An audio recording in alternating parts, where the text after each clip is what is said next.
Welcome back to Red Bandit Racing, and today's video came at a request from Horse29. We're going to go ahead and check the center diff fluid on the Traxxas Sledge. This actually should be a 10 to 15 minute service by yourself, but I'm going to kind of speed it up a little bit, show you guys what to take off. It's actually fairly easy. Sledge made it extremely easy to check. I would say the Max is also pretty easy to check, so let's jump right into it. All right, so I already got the wheels off to make it a little bit easier. What you guys are going to need is you're going to need your 2.0 and your 2.5 millimeter hex. All right, so the first thing we're going to do is we're going to take off the chassis brace. Now, I know you can take out just one side of the chassis brace, and you can actually pull it up, and it actually gives you enough room. I believe you want to pull the front off. But for this video, I'm just going to take it off because it's a lot easier, and it gives you a little bit more room to work. We'll pull that off, just like that, and put that aside. Now you're going to take the center dip housing off, and this is going to have 4 hexes.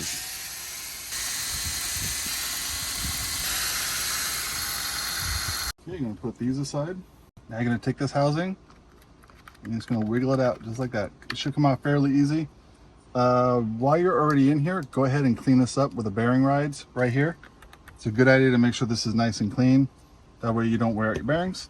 Next thing we're going to do is we're going to pull out the center diff. So what you're going to do is you're going to pull up on it. You're going to pull out of the dog bones just like that. Don't pull these dog bones out, because if you notice there is a boot right here, and you don't want to pull it out of the boot or tear the boot. So just leave them right there. You can just let them fall out and drop out. Make sure where the bearing ride's right here, make sure that's nice and clean. All right, so we're going to put that aside, and this is your center diff. So everything looks really good on it still. All the teeth look good. So if you guys want to know how to do this, this is actually fairly easy. Let's go ahead and take these 4 screws off, and I'll show you what the inside looks like. All right, so these hexes, these are going to be the 2.0. So what you're going to do is you're going to go in here, break it loose, and then take it out. That way we don't risk the chance of stripping it.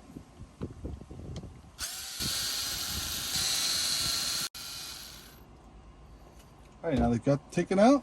Now you're going to carefully separate it just like that. You don't want to tear the seal, so be really careful. You can see the seal coming right there.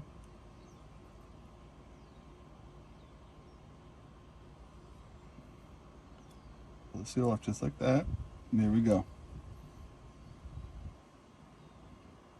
I'm going to pull the seal off just so I can make sure it's clean, but don't tear the seal, otherwise you're going to end up replacing it. And there's the fluid. So this may look really tacky. It's not. It's literally like really thin rubber. You can actually leave your fingerprint in it. So what I like to do is when we first get our RC cars is we always check the fluids, because the fluids are always low. When you first pull this out, this may seem a little bit low. Pack it down in there and see how low it actually is. If it's a little bit low, go ahead and top it off. And what you're going to top it off with is actually 20 million weight. It's part number 5040. This is actually, I believe this is Traxxas. If you guys want to see what this looks like, that's what it looks like. Literally, it's extremely thick, and you can leave your little thumbprint there, just like that. So that's all it is. Now, I already topped mine off, so I'm just going to show you guys kind of what to check on this. Don't turn it by hand, because you're not going to be able to turn it by hand. Make sure you guys check your bearings and make sure it's topped off all the way. This right here is just fine, because that gear, when it goes down, that's going to take up the rest of the space, so you're probably not going to be able to fit anymore. When I first got this and opened it up, I actually had to put quite a bit in it because they always come a little bit low. Now, if you're going to bash a lot, I would recommend topping this off as much as you can.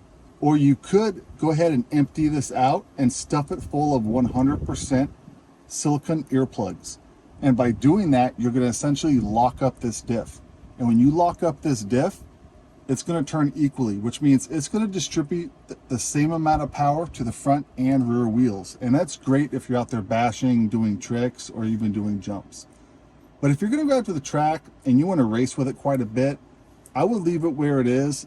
Don't overpack it. You don't want to lock it up too much, because you do want the front and rear tires to slip a little bit, because this acts like a slipper clutch. So So if you want to leave it alone, you can. It's not going to hurt anything. Or you could take this fluid out and you can actually go with thinner oil. They actually have this fluid in 1 million weight. You could put that in, and what that's going to do is it's going to let it slip a lot more. It's just like a slipper clutch. So if you take a regular slipper clutch and you loosen that nut to let it slip a little bit more, that's essentially what it's doing. If you want to go ahead and lock up that slipper clutch, what do? You tighten that nut down all the way. The only difference is you're not going to break anything with this. The slipper clutch, you could probably wear out the pads pretty quick or break off the pin in the transmission. The center diff, I love the center diff. There's so much you can do with it. You can really tweak this to get the car to handle how you want it to handle. This fluid right here is just fine. Now, if you want to take this apart, what you're going to have to do is you're going to want to pull this one off. Let me go ahead and get this off for you real quick, just so I can show you. What you're going to want to do is get under this really carefully. And you're just prying it up a little bit. See how it's coming off?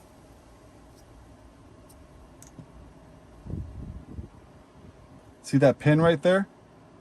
If you take that pin out, you can go ahead and take that drive cup off and service that bearing or service that drive cup. That little O-ring that's down in there, I know you can see that little blue O-ring. Be really careful. That will tear. The first time I serviced this, it tore very easily. So watch out for that. And go ahead and put this back on because we're not going to have to take that off.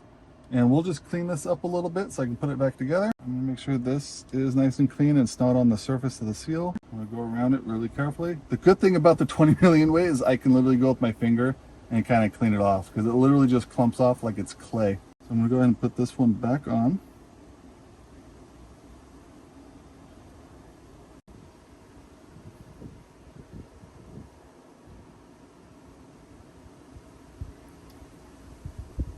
Press that in. Just so you guys know, this is actually a hot racing spur gear. So this one doesn't have the alignment pins in it. If you notice, your stock spur gear is actually going to have those alignment pins in, so it's going to align perfectly once you set it in. This one, you're going to have to line it by the holes. I switched to the hot racing because they make a hardened steel spur gear, and I like that one a lot better because I don't run the risk of chipping the teeth as easy. Because the stock spur gear that Traxxas likes to use on their Max and their Sledge, it's made out of like a cheap pot metal. So if you get a piece of debris in there, you're gonna chip the teeth on that fairly easy. I would just go ahead and spend the 20 bucks. It's about 20 bucks, 25 bucks. You can go to Hot Racing and get a hardened steel spur gear, and you're not gonna have that problem anymore. We're gonna go ahead and get these started before I use my gun. So now you're just going to make sure you hold it. And make sure it's flush. I'm going to run it down, but I'm not going to run it down all the way. Then I'm going to do the rest by hand. I'm going to start at one side and work my way on the opposite side. And once I do that, I'm going to give it a nice little turn on each one. And I'm going to keep going around like that until it's tight. You're not trying to over tighten it. I'm not really tightening it, I'm just turning it just a little bit. I'm not cranking it. You don't want to over tighten this. And that's it. It's actually extremely simple. That's how you would place the drive cups. Actually, if you look at these drive cups, they are starting to wear down just a little bit. When these get worn down, I'm actually going to upgrade these. I believe for the Sledge, they make the TRX hardened steel drive cups. So I'm going to go ahead and put those in once these get worn out. But to put it back in, all we're going to do is we're going to lift up these dog bones right here. Lift that one up. Put that one in. And I'm going to get my little screwdriver just so I can pop this one up. Like that. I'm going to line that one up, and you're pretty much just going to drop it in like that. That's perfect right there. I feel like that's a lot, but don't worry about mine. Yours might be a little bit tighter. If you look right here, I'm pretty sure I bent the chassis right below the motor. That's probably why that's like that. I'm going to have to end up replacing this chassis, unfortunately. But that's how that would go on, just like that. And now you're going to take your cover. That's nice and clean. drop that on just like that. Go back to my 2.5.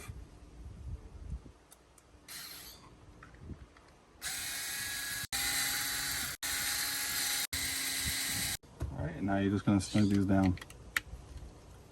These aren't going to come loose either. I have not had these come loose, and that's just fine right there. And there you go. That's pretty much it. And to put the chassis brace back on, and pop the front one in, just like that. All right, and that is it. It's actually extremely simple to service the fluid in the center diff. It shouldn't take you more than 15 minutes. If you've done it before, it may even take you less time. So I like how the Sledge did it. They made it very accessible. They put it right there in the center, and they made it very easy to get to. I mean, the Max is just as easy. It may take a little bit more time to get some of the components off, but that one's also extremely easy. So yeah, that's how you service your center diff. If you guys have any questions, please leave a comment down below. We'll answer any questions you guys have. Thank you guys for watching. We'll see you guys in the next one.